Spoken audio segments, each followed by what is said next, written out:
Alors depuis que je suis installé, j'ai remarqué d'avoir beaucoup de variations de récoltes, notamment sur Grenache, suite à des gros problèmes de coulure, des années plus ou moins marquées.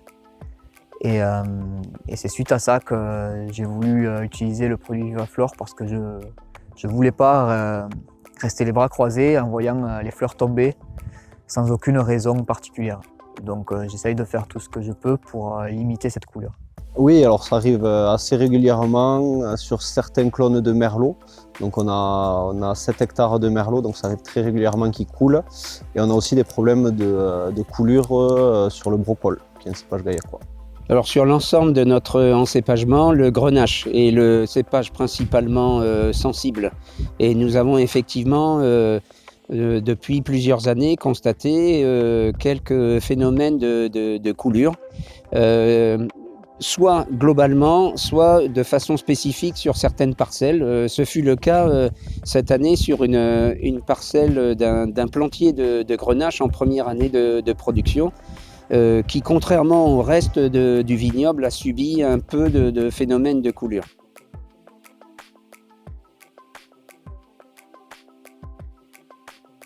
J'ai appliqué Vivaflor justement pour pallier à ces problèmes de milérandage et de coulure. Et j'ai décidé d'appliquer ça sur les grenaches noirs et les muscats alexandries qui, sur mon exploitation, et pour moi, sont des cépages assez sensibles à la coulure. Le biostimulant, on l'a mis sur le merlot et le brocol, automatiquement parce que c'est les cépages qui ont tendance à couler. Et on a eu d'assez bons résultats, surtout sur le merlot. Donc ça fait maintenant 3 ans qu'on l'utilise et on en est assez content.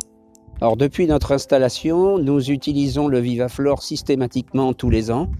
Nous l'avons utilisé plusieurs années sur l'ensemble du vignoble pour nous rabattre sur un usage exclusif sur les parcelles de Grenache, puisque c'est notre cépage le plus sensible, et afin de réaliser des économies de produits phytosanitaires. Donc nous concentrons l'usage de ce produit sur l'ensemble de nos parcelles de Grenache et à raison de 3 traitements utilisés pour la période qui encadre la floraison.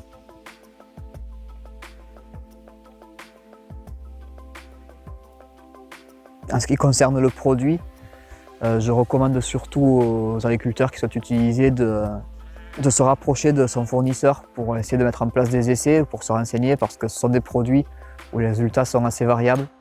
Il y a des années où c'est des grosses réussites, des années un peu moins.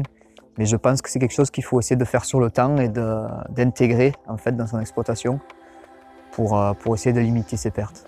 On observe moins de mi-randage, des grappes plus régulières et plus complètes. Oui, moi je suis très content de son utilisation sur les cépages qui ont tendance à couler. Voilà. Ça a vraiment un intérêt pour éviter cette coulure qui peut engendrer des pertes de récolte assez importantes. Alors dans le cadre d'une expérience antérieure, j'avais déjà pu constater les effets favorables sur la récolte. Et de fait, on l'a constaté également sur le domaine. Aujourd'hui, l'usage du Vivaflor nous a certainement permis de ne pas constater de phénomène de coulure ou de façon exceptionnelle, comme je vous l'ai dit précédemment sur une parcelle de plantier, mais je pense que c'est un cas particulier. Globalement, on est très satisfait du résultat et malgré le coût qui représente environ pour nous 105 € par hectare, c'est un produit intéressant mais à utiliser de façon spécifique et pour nous, entre autres sur les grenaches, car le coût est largement compensé par le niveau de rendement qu'on peut atteindre au moment des vendanges.